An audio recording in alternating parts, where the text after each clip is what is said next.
धन्यवाद अध्यक्ष महोदय, आपने मुझे बोलने का मौका दिया। मैं सदन का ध्यान और सरकार का ध्यान हिमाचल प्रदेश की सबसे बड़ी धार्मिक यात्रा मणिमहेश यात्रा जो वर्तमान समय में चल रही है उसकी ओर खींचना चाहता हूं। अध्यक्ष महोदय, ये यात्रा मेरे विधानसभा क्षेत्र में आयोजित की जाती है। जन्माष्टमी से लेकर राधाष्टमी तक इस यात्रा का आयोजन होता है।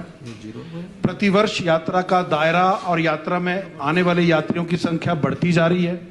सरकार ने कुछ प्रबंध किए, परंतु वो प्रबंध नाकाफी हैं। कुछ विषय जो मैं सरकार के ध्यान लाना चाहता हूं। सरकार ने प्रत्येक यात्री की रजिस्ट्रेशन के लिए 20 रुपए का शुल्क तय किया, जो नहीं होना चाहिए मेरी समझ से।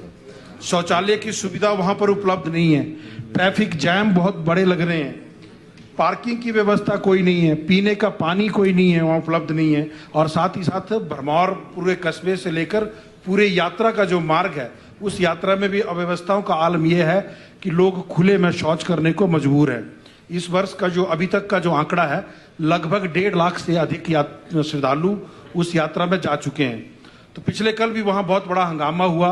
स्थानीय टैक्सी ऑपरेटर्स की टैक्सियों के चलान कर दिए गए कि आपने 10 की बजाय 12 लोग बिठाए हैं, और ट्रांसपोर्ट की गाड़ियों में, HRTC की गाड़ियों में लोगों को भेड़ बकरियों की तरह ठूस के भरा जा रहा है। तो मैं सदन का ध्यान और सरकार का ध्यान इस विषय पर लाना चाहता हूं कि इस धार्मिक विषय पर कोई राजनीति न करते हुए, मणिमहेश यात्रा के दायरे को देखते हुए सरकार इस पर कोई मास्टर प्लान बनाने की तैयारी करे, ताकि भविष्य में, क्योंकि प्रतिवर्ष ये यात्रा का दायरा बढ़ता जाएगा, और क्यों ना हम इस यात्रा को वैष्णो देवी या अमरनाथ यात्रा की तर्ज पर बड़ा करें।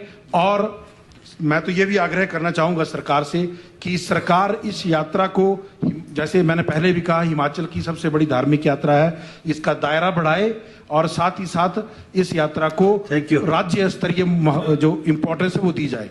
धन्यवाद। इसमें